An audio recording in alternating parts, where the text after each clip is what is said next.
Dear Majesty, dear colleagues, I only have 3 minutes and 3 points to make, so I'll try to be as quick as possible. I would like to start with the words that Her Majesty reminded us yesterday, that systems and technology is not good or bad. But at the same time, we have to remember that technology is not neutral.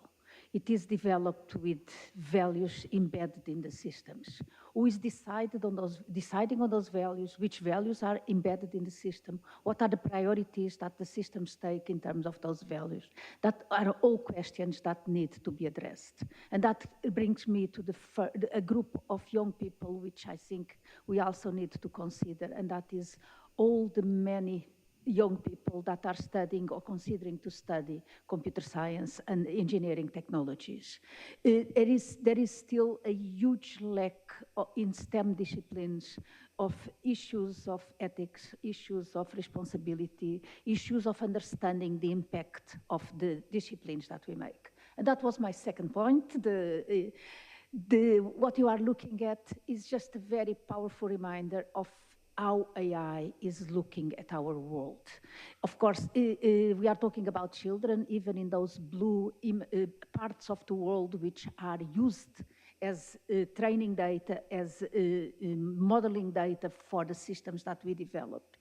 Even there is a big disparity between children and adults, between genders, between ethnicities, and so on. But still, the point is that we are creating a world in which some are observed because they are part of the data, and many are just estimated.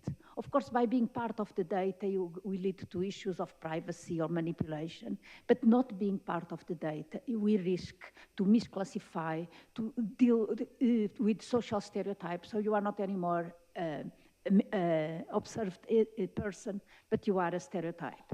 And we cannot forget that children are not 2/3 of an adult or 0.43 of an adult. We really need to include and observe children in the data that AI systems are developing.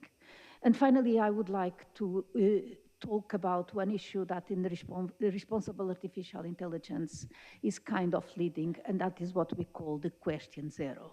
And question zero means that before you even consider designing a system, using a system, implementing a system, deploying a system, we need to ask ourselves, is AI the best solution to whatever we are doing? Are there alternatives? And if we do that, then it really helps ensure, and we do that in a participatory way, it will help ensure that AI is built for the right reasons, with the care for people, for society, and for the impact on all. Thank you very much.